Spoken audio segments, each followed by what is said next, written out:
Hello વાલા વડીલો, જય સ્વામિનારાયણ. વાગ્યા છે 9:15 અને સવારના નાસ્તાની તૈયારી ચાલે છે. તો કરી છે નાસ્તામાં પૂરી. હેલો વાલા વડીલો, જય સ્વામિનારાયણ. કેમ છો બધા? મજામાં? હું પણ મજામાં છું. તો ફ્રેન્ડ્સ, મારો બ્લોગ ચાલુ થાય છે 10:30 વાગે અને સ્વાગત છે તમારા બધાને મારા બ્લોગમાં.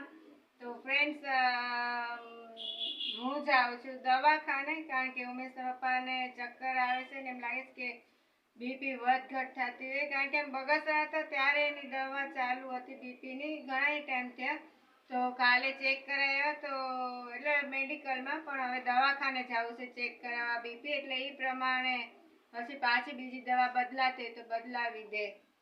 તો બસ બ્લોગ મારો અત્યારે તો આવો ચાલે છે. તો બન્યા રહેજો મારી સાથે મારા બ્લોગમાં. ત્યાં સુધી આવીને પાછી મળજો, ત્યાં બને તો હું દેખાડીશ, ને કે પછી આવીને કે શું અપડેટ છે. ત્યાં સુધી જય સ્વામિનારાયણ. હેલો વાલા વડીલો, જય સ્વામિનારાયણ. વાગ્યા છે 11:15. તો દવાખાને તો અમે ગયા હતા, પણ એ જે ડોક્ટર છે એ સાંજે 6 વાગે દવાખાનું ખોલે છે, સવારે નહીં. એટલે અમે ઘણી જગ્યાએ તપાસ કરી પણ નહોતા આવ્યા. પછી શાકભાજી લઈને આવતા રહ્યા. હવે જાશું સાંજે દવા લેવા, બીપી ચેક કરાવવા, અને શું કે છે જોઈએ. તો બસ હવે કરું છું રસોઈની તૈયારી. રસોઈમાં છે ગુવાર બટેટાનું શાક ને રોટલી. બને તો ખીચડી કોઈને ખાવી છે તો કરજો. અને હા, ગણપતિ દાદાનો આજ છેલ્લો દિવસ છે, કાલે છે વિસર્જન. તો આજે આપણે ગણપતિ દાદાની મન ભરીને આરાધના પૂજા કરશું. એટલે ગણપતિ દાદા આપણા બધાયના દુઃખ દૂર કરી દે, જાતા જાતા હા તમને બધાને સાજા રાખે, સાજા કરી દે, એવા આશીર્વાદ દેતા જાય. તો ગણપતિ દાદાના દર્શન કરવા આજે આપણે જાશું. ત્યાં સુધી જય સ્વામિનારાયણ. પેલા મારી રસોઈ કરી લો. અને હા, કઈ છે નહીં, એ પણ આજે જ જવાના છે લેવા. હવે જોઈએ છીએ શું થાય છે. તો બસ અત્યારની અપડેટ આ છે. હવે હું કરું મારી રસોઈની તૈયારી. ત્યાં સુધી જય સ્વામિનારાયણ. હેલો હેલો વાલા વડીલો, જય સ્વામિનારાયણ. તો વાગ્યા છે 2:45 અને અમે હું નથી જમી, મને મજા નથી. તો ફ્રેન્ડ્સ, આ કાલે મેં કીધું ને કે ગળે મેં ખરાશ, તો ક્યાં લીજીએ. તો વિક્સ તો અવેલેબલ નથી, પણ આને ડોકડા કહેવાય, આ અવેલેબલ છે. ઉમેશા પપ્પા લઈ આવ્યા હતા. તો ચાલો, હવે કેટલું મસ્ત લાગે છે, પેકિંગ કેવું સરસ આવ્યું. અનબોક્સ કરીએ. તો ફ્રેન્ડ્સ, કેટલું સરસ લાગે છે. તો આ કોણે કોણે ખાધા છે ડોકડા? ભાઈ અમને તો બહુ ભાવે. આનું નામ કેવું છે? ડોકડા. રોકડા ડોકડા છે ને, સરસ. ફ્રેન્ડ્સ, તો તમે ખાધા છે? નો ખાધા તો ટ્રાય કરજો. હેલો વાલા વડીલો, જય સ્વામિનારાયણ. તો આ લીંબુ પીપર કોણે કોણે ખાધી છે? અમે નાના હતા ત્યારે તો બહુ ખાધી છે અમે. તો કોણે કોણે આ ખાધી છે? અને મને તો બહુ જ ભાવે, ખાટી મીઠી. સ્કૂલે અમે જઈએ ને એટલે આ લઈ જાય છે ને. મસ્ત લીંબુ પીપર ને પેકિંગ કેટલું સરસ.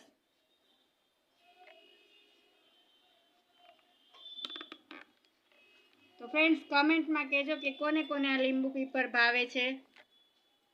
હેલો વાલા વડીલો, જય સ્વામિનારાયણ. તો વાગ્યા છે 5:30 અને સ્વાગત છે તમારું મારી ચેનલમાં. તો કેમ છે બધા? મજામાં? હું પણ મજામાં છું. તો મારે બનાવી છે મેગી. તો કોને કોને મેગી ભાવે છે? હું તો જો કે 4-6 મહિને 8 મહિને એક જ વાર ખાઉં છું. ભાવે છે તો બહુ, પણ નથી ખાતી, કારણ કે સૂટ થાય, ઓછી સૂટ થાય છે. પણ આજે મને બહુ મન થયું છે એટલે હું બનાવું છું મેગી અમારા ત્રણેય માટે. તો ચાલો આપણે ફટાફટ બનાવી મેગી. અને કોને કોને ભાવે છે? તમને બહુ ભાવે છે? ભાવે છે તો ચાલો મારી સાથે પેલા બનાવીએ, પછી ખાઈએ. તો ચાલો આપણે બનાવીએ મેગી. હાય ગાઈઝ, તો ગરમા ગરમ મેગી મારી તૈયાર છે. કોને ખાવી છે મેગી ને કોને ભાવે છે એ કહો મને. ભૈયા મને તો બહુ જ ભાવે છે. જોઈને જ મોઢામાં પાણી આવી જાય છે. તો ફ્રેન્ડ્સ, હું ફટાફટ મેગી ખાઈ લઉં. અને તમારે ખાવ તો ચાલો મેગી ખાવા, આપણે સૌ મળીને મેગી ખાઈએ મસ્ત. જો કે હું ઘણા ટાઈમ પછી ખાઉં છું. ચાલો ઠંડી થઈ જાય.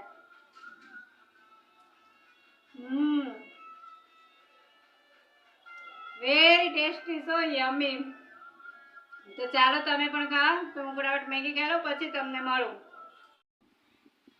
તો અમારા ઘર સામે જો કેટલા બધા મોસંબી છે, વેચવા આવ્યા છે. બધું ઘર આગળ જ ફ્રેશ મોસંબી એકદમ છે ને, સરસ. ક્યાંય જવું પડે એમ છે. ઘર આગળ જ લારી ઊભી રહે. આ અમારી ગાડી. કોને લેવા છે મસ્ત ફ્રેશ મોસંબી? હેલો વાલા વડીલો, જય સ્વામિનારાયણ. કેમ છો તમે બધા? મજામાં? મને ખબર જ છે તમે બધા મજામાં જ છો, તોય પૂછું ખબર છે. તો ખબર છે મને કે તમે બધા મજામાં જ છો અને મજામાં રહેવાનું પણ છે. તો વાગ્યા છે રાતના 8 અને વાર છે આજે ગુરુવાર. અને તમે એમ થતો છે ગુરુવારે, પણ હા, મારો બ્લોગ આ 3-4 દિવસથી થોડો ચાલુ છે. તો આજે હું મારા બ્લોગને પૂરો કરું છું. 3-4 દિવસ પછી થોડો કરતી હતી. તો સ્વાગત છે તમારા બધાનું મારા બ્લોગમાં. તો વાલા વડીલો, મજામાં ને? મજામાં જ રહેવાનું છે. તો ફ્રેન્ડ્સ, જ્યારે મેં ચાલુ કર્યો તો બ્લોગ એને 3-4 દિવસ પહેલા, ત્યારે મેં કીધું હતું કે ઉમેશ અપ્પાની તબિયત સારી, એટલે કે ચક્કર આવતા, થોડીક નરમ ગરમ છે, તો દવા લેવા જાવ છે. તો દવા અમે સાંજે લઈ આવ્યા હતા અને ડૉક્ટરે કીધું છે કે નોર્મલ છે બીપી. તો ટેન્શનની કોઈ વાત જ નથી ને, દવા એની જ ચાલુ રાખવાની છે. તો બસ અત્યાર સુધીની અપડેટ આ છે. અને મારે કરવી છે રસોઈ હવે. અને રસોઈમાં છે કે ખીચડી, તુરિયાનું શાક અને ભાખરી, દૂધ.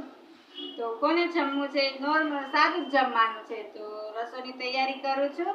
અને ગણપતિ જોવા કોણ ગયું? તો હું તો નહોતી ગઈ.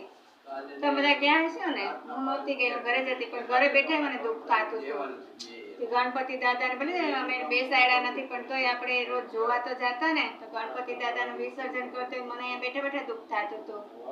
કઈ નહીં, ગણપતિ દાદા જતા તમને બધાને, અમને બધાને આશીર્વાદ તો દેતા ગયા કે બધાનું ધ્યાન રાખે, બધાને સુખી કરે, રીતિ સીધી દે, મારા વાલા વડીલોને સાજા રાખે, સાજા કરતા જાય. તો બસ આવે એનું ભાખરી કરવી છે. કેવું પાતળું સરસ છે કા વેણું. તો બસ હવે હું કરું છું રસોઈની તૈયારી. કાલે પાછા મળશું. અને હા, મારા 3-4 દિવસ બ્લોગ થોડા મેં કર્યા હતા, તો સોરી. કાલથી હવે આવશે રેગ્યુલર. તો અને હા, હવે નવરાત્રીની તૈયારી નહીં કરવી પડે? કરી જ પડશે ને. ધૂળ ઝાડા થોડા કરવા પડશે, ગરબાની તૈયારી. અને હા, અમે મારે ગરબાની ચોપડી નથી, તે અમે પૂછવા ગયા હતા. તો એ થોડાક દિવસ પછી આવશે, એટલે મસ્ત ધમાલ કરશું આપણે બધા સાથે મળીને. તો બસ મારો બ્લોગ હું અહીંયા જ પૂરો કરું છું. કાલે પાછા મળશું નવા બ્લોગ સાથે, નવી વાતો સાથે. ત્યાં સુધી જય સ્વામિનારાયણ. Bye bye. તમારું ધ્યાન રાખજો. Good night.